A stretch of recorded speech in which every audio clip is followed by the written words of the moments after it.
Hello friends, welcome to own style cooking.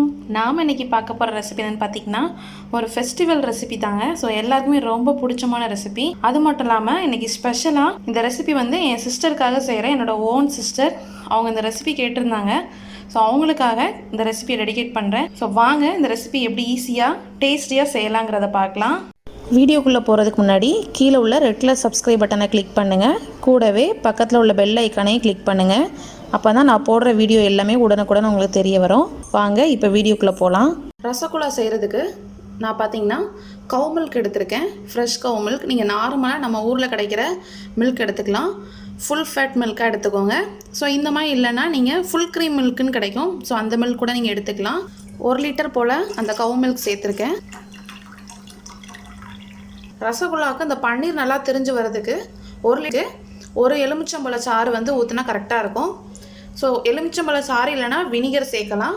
நான் வந்து இன்றைக்கி வினிகர் சேர்க்க போகிறேன்.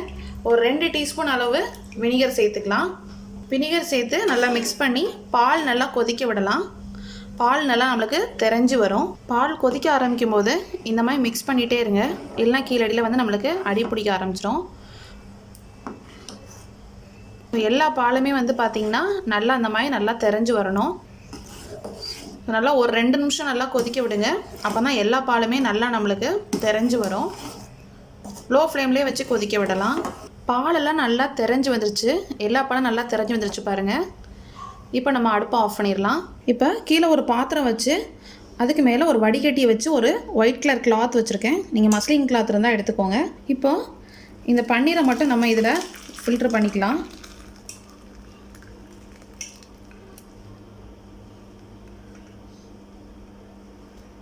நம்மளுக்கு அதில் உள்ள தண்ணியெல்லாம் பார்த்திங்கன்னா நல்லா நம்ம ஃபில்ட்ரு பண்ணிட்டோம் ஓரளவுக்கு. இந்த ஸ்டேஜில் நம்மளுக்கு பன்னீர் நல்லா சாஃப்டாக வரணும், நம்மளுக்கு ரசகுல்லா நல்லா சாஃப்டாக வரணும். அது மட்டும் இல்லாமல் நம்ம வினிகர் எலுமிச்சம்பழம்லாம் சேர்த்துருப்போம்ல, அதோட ஃப்ளேவர்லாம் போகணுங்கிறதுக்காக நல்லா கூலிங்காக உள்ள டேப் வாட்டர் ஒரு 1.5 கப் கிட்ட சேர்த்துக்கோங்க. இந்த டேப் வாட்டர் சேர்க்கறதுனால நம்மளுக்கு இந்த லெமன் ஃப்ளேவர் எல்லாமே போய் நல்ல ஒரு ஸ்வீட்னஸோடு கிடைக்கும். இப்போ அந்த தண்ணியெல்லாம் நல்லா ஃபில்ட்ரு பண்ணிடலாம். இப்போ தண்ணியெல்லாம் ஓரளவுக்கு நல்லா புழிஞ்சாச்சு. இப்போ இதை ஒரு இடத்துல நல்லா கெட்டி போட்டுடலாம். ஒரு 1/2 ஹவருக்கு இதில் உள்ள எக்ஸ்ட்ரா உள்ள வாட்டர் எதாக இருந்ததுன்னா நம்மளுக்கு ஃபில்டர் ஆயிரும். நான் அந்த மாதிரி கிச்சனில் டேப்பில் வந்து கெட்டி போட்டிருக்கேன். ஸோ நம்மளுக்கு எக்ஸ்ட்ரா வாட்டர் இருந்தாலும் நம்மளுக்கு ரிமூவ் ஆயிரும். ஸோ ஒரு 1/2 ஹவர் இப்படியே இருக்கட்டும், குறைஞ்சிது. இப்போ பாருங்கள், தண்ணி எதுவும் இல்லாமல் நல்லா புழிஞ்சு எடுத்தாச்சு.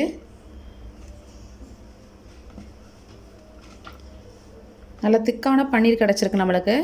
இப்போ இந்த பன்னீரை நல்லா உதுத்து விட்டுக்கோங்க. நம்மளுக்கு வந்து நல்லா ரசகுல்லா நல்லா சாஃப்டாக நல்லா ஸ்பாஞ்சியாக வரணும்னு நினச்சோன்னா இது ஒரு 5 நிமிஷமாவது நல்லா பிசையணும். ஸோ இப்போ நம்ம ஸ்டார்டிங்கில் பிசைகிறப்ப பார்த்திங்கன்னா நல்லா நம்மளுக்கு பால்லேருந்து தெரிஞ்ச மாதிரி தான் இருக்கும். அந்த பன்னீர் வந்து கரெக்டான நல்லா சாஃப்டாக இருக்காது. நம்ம தெரிஞ்ச பால் மாதிரி தான் கட்டியாக இருக்கும். ஸோ அந்த மாதிரி இல்லாமல் நல்லா ஒரு மாவு மாதிரி நல்லா வரணும் நம்மளுக்கு. நல்லா அதனால் பிசைஞ்சுக்கோங்க.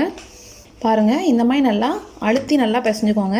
ஒரு 5 மினிட்ஸ் இட விடாமல் அப்படியே நீங்கள் மிக்ஸ் பண்ணிங்கன்னா தான் உங்களுக்கு வந்து பார்த்திங்கன்னா அந்த ரசகுல்லா மாவு வந்து நல்லாயிருக்கும். ஸோ பார்த்திங்கன்னா நல்லா சாஃப்டாக ஆயிடுச்சு பாருங்கள். இப்போ நல்லா மிக்ஸ் பண்ணியாச்சு. இப்போ நல்லா நம்ம எடுத்து பார்த்தோன்னா அந்த மாவாக இருக்குது தெரியும். ஃபஸ்ட்டு பார்த்திங்கன்னா நம்மளுக்கு தெரிஞ்சு போய் ஒரு மாதிரி இருந்துச்சு, திரியாக இருந்துச்சு. இப்போ நல்லா மாவாகிட்டு பாருங்கள். ஸோ இந்தளவுக்கு நல்லா மிக்ஸ் பண்ணிக்கணும். இப்போ பெரிய உருண்டையாக பிடிக்காமல் சின்ன சின்ன பால்ஸாக பிடிச்சிடலாம். ஏன்னா நம்மளுக்கு சுகர் சிரப்பில் போட்டது நம்மளுக்கு வந்து டபுள் ஆகும். ஸோ அதனால் சின்ன சின்னதாக ஒட்டிக்கோங்க. பாருங்கள், இந்த மாதிரி நல்லா உருண்டை பிடிச்சிக்கோங்க. நம்ம இந்த சைஸில் உருண்டை உருட்டி நம்மளுக்கு 13 ரசகுல்லா பால்ஸ் கிடச்சிருக்கு. இதே நீங்கள் கொஞ்சம் பெருசாக உருட்டிங்கன்னா உங்களுக்கு 10 பால் வரைக்கும் நீங்கள் 1 லிட்டர் பாலில் செய்யலாம். இப்போ நம்ம இதுக்கான சிரப் செய்ய ஆரம்பிச்சிடலாம். இப்போ ஸ்டவ் ஆன் பண்ணி ஒரு அகலமான பாத்திரமாக எடுத்துக்கோங்க. இப்போ இதில் நான் ஒரு 150 கிராம் அளவு சுகர் சேர்த்துருக்கேன். 150 கிராம் சுகருங்கிறது 1 கப் அளவு வரும். ஸோ 1 கப் சுகருக்கு நம்ம 3 கப் வரைக்கும் தண்ணி சேர்த்துக்கலாம். இதில் வாசனைக்காக கொஞ்சமாக ஏலக்காய் தூள் சேர்த்துக்கலாம். நீங்கள் ஏலக்காய் இருந்துச்சுன்னா ஒரு 3-4 ஏலக்காவை இந்த மாதிரி ஸ்ப்ளிட் பண்ணி போடுங்க. இப்போ இந்த சுகரெல்லாம் நல்லா கரைஞ்சி நம்மளுக்கு நல்லா கொதிக்கணும். நம்ம குலோப் ஜாமுனுக்கெலாம் செய்கிற மாதிரி நம்மளுக்கு பாகு கன்சிஸ்டன்சி கம்பி பதம் அந்த மாதிரிலாம் வரணும்னு அவசியம் இல்லை. நம்மளுக்கு வந்து இந்த சுகர் சிரப்லேயே வந்து கொதிக்கணும். தண்ணி நல்லா கொதிச்சதுக்கப்புறம் தான் நம்ம உருட்டி எடுத்து வச்சுருந்த பன்னீர் பால்ஸை சேர்க்கணும். கொதிக்காமல் போட்டோம்னா நம்மளுக்கு வந்து இந்த பால்ஸ் வந்து உடையிறதுக்கு சான்ஸ் இருக்குது. இப்போது இந்த பால்ஸ் எல்லாம் சேர்த்துருங்க.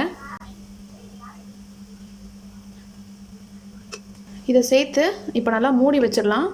ஒரு 7லேருந்து 8 நிமிஷம் வரைக்கும் இந்த மாதிரி ஹை ஃப்ளேம்லேயே வச்சு நல்லா கொதிக்க விடுங்க.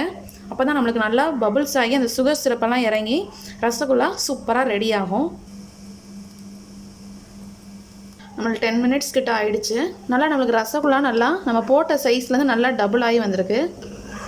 இப்போ நம்ம அடுப்பை ஆஃப் பண்ணிடலாம்.